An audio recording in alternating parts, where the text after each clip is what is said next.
Bonjour et bienvenue sur votre chaîne d'éducation et d'apprentissage Réussir en français. Aujourd'hui dans cette vidéo, je vais vous expliquer ce qu'est un complément d'objet. Ensuite, nous allons découvrir les formes que peut prendre un complément d'objet. Puis, nous verrons ensemble la place du complément d'objet dans la phrase et nous finirons par les types de compléments d'objets. Alors, si on regarde les livres de grammaire, on trouve les définitions suivantes. Un complément d'objet, c'est un mot ou un groupe de mots qui complète toujours le sens du verbe. Le complément d'objet est obligatoire pour la compréhension de la phrase. C'est-à-dire, on ne peut pas supprimer le complément d'objet. Si on le supprime, le sens de la phrase change et n'est plus le même. Pour comprendre cela, prenons les exemples suivants.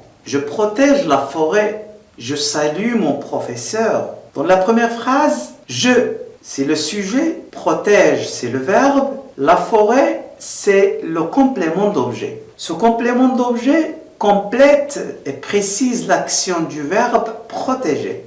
Si on supprime le complément d'objet, le sens de la phrase n'est plus le même. Il change. Donc, comme vous le voyez, le complément d'objet est essentiel au sens de la phrase. Quelles sont les formes du complément d'objet? Un complément d'objet peut être un nom ou un groupe nominal. Exemple, je remercie Sarah. Je parle à mon père. Il peut être aussi un pronom personnel. Exemple, je la remercie, je lui parle. Là, c'est un pronom personnel, complément d'objet direct. Lui, c'est un pronom personnel, COI. Il peut aussi être un pronom relatif. Exemple, la fille que j'ai rencontrée est gentille. Que, c'est un pronom relatif, COD. Le complément d'objet peut être aussi un infinitif. Par exemple, j'aime dessiner. Dessiner, c'est un infinitif COD. Il peut aussi venir une proposition introduite par la conjonction que. Exemple, je sais que tu vas réussir. Ou encore une proposition introduite par un mot interrogatif. Exemple, pourquoi, combien, quel, etc.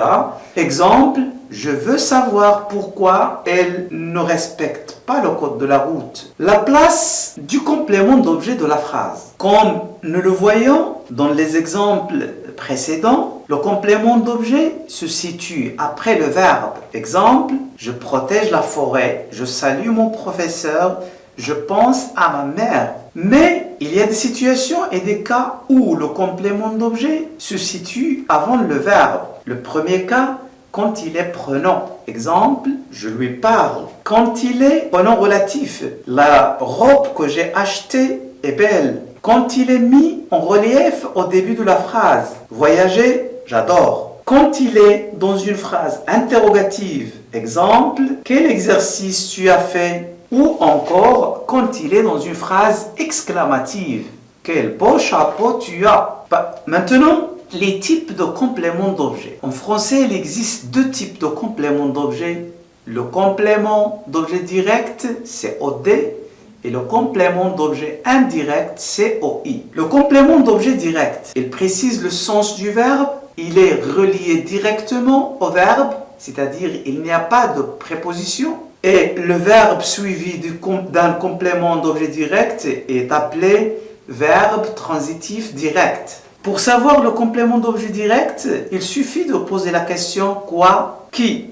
Exemple, j'aime naviguer sur Internet. J'aime quoi? J'aime naviguer sur Internet. Je regarde Sarah. Je regarde qui? Je regarde Sarah. Le complément d'objet indirect, COI. Le COI est indirectement relié au verbe, c'est-à-dire il y a une préposition entre le verbe et le complément d'objet. Généralement, la préposition à et la préposition de. Le verbe suivi d'un complément d'objet indirect est appelé verbe transitif indirect. Et pour savoir le COI, le complément d'objet indirect, on pose la question à qui, à quoi, de qui, de quoi. Exemple, je pense à ma mère. Je pense à qui? Je pense à ma mère. J'ai besoin de repos. J'ai besoin de quoi? J'ai besoin de repos.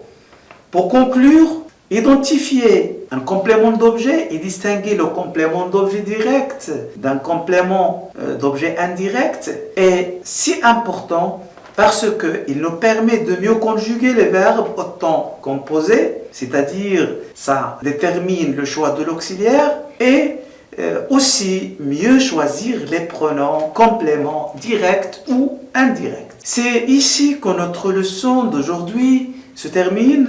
Je vous dis à très bientôt.